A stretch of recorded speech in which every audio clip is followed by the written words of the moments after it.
February's numbers came at a complete surprise and totally bucked the trend that we saw over the past number of Februarys. Let's take a look at what happened in Toronto's real estate market last month. By the way, this is a ice hockey injury. I am not a member of Fight Club.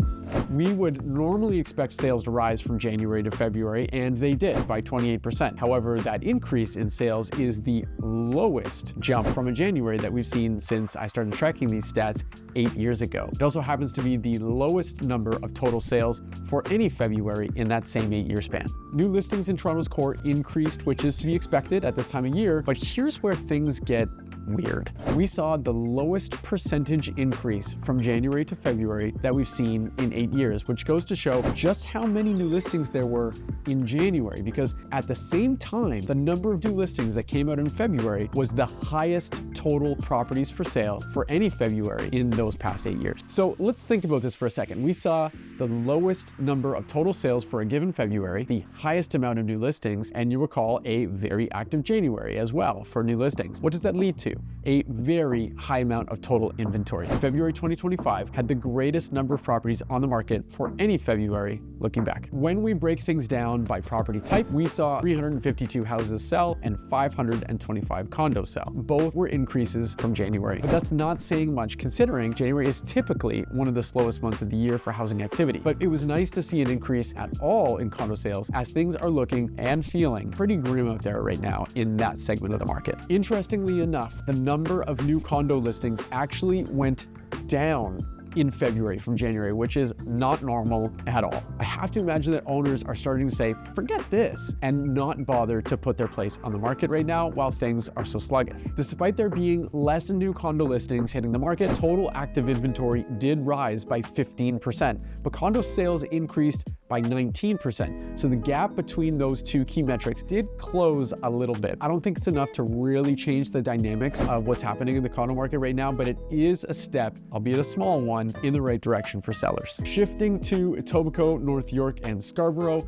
things got way worse in terms of sales. Sales increased by, get this, 1%. So essentially flat from January, which is unheard of. It's the lowest percentage increase from January by far. And like the core, it was also the lowest total number of sales for any February in that 8-year period. New listings were up, but only by 6%. But that isn't the lowest percentage increase from a January, and it's also not the highest number of new listings for a February looking back either. So some slightly better news in that respect compared to the core. Active inventory, however, definitely the highest we've seen for a given February. Looking at the two property types, house sales went up while condo sales actually went down from January by nearly 20%, which is a big drop when traditionally at this time of year, we would expect to see increases in sales for any property type. New listings for both types went up, but by pretty small amounts, and active inventory obviously rose since there were more new listings than there were sales.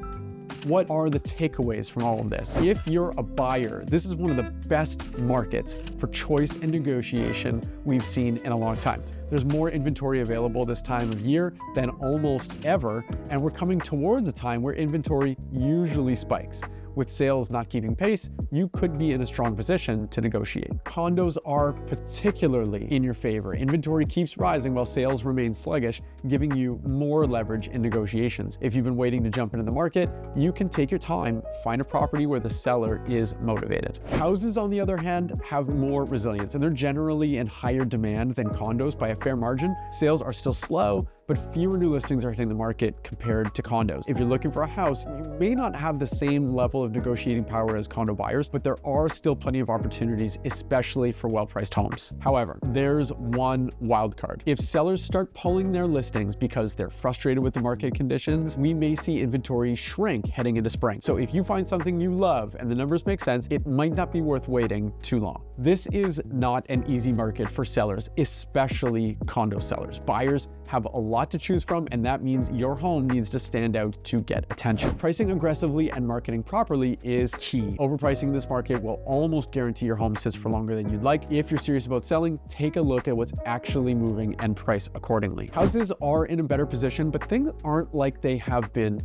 in recent years during this season. The good news is that fewer houses are being listed compared to condos, so competition is a bit lower. But with buyers still moving cautiously, you can't rely on demand to push prices up. One trend to watch is whether sellers start giving up and taking their homes off the market. In the condo segment, we're already seeing some owners deciding now is not the right time to sell. If this continues, it could shift things slightly in favor of sellers as inventory shrinks, but as of right now, buyers definitely have the upper hand. Looking ahead, what's next? This is shaping up to be a very different spring market than we've seen in recent years. Traditionally, we expect a big jump in sales through March to May, but with buyers still hesitant and inventory piling up, that's far from being guaranteed. If buyer activity picks up in the spring, we could start to see some of this inventory get absorbed, but it's unlikely we'll suddenly shift into a hot market overnight. If sales stay sluggish, sellers may start pulling their listings, which could tighten supply and shift conditions a little. For now, this is still a condo buyer's market, and the numbers back that up. And I would say it's fairly balanced if you're in the house category. I'll be watching closely to see if demand finally kicks in, or if we're in for a longer period of high inventory and slow sales. If you want to stay ahead of market trends,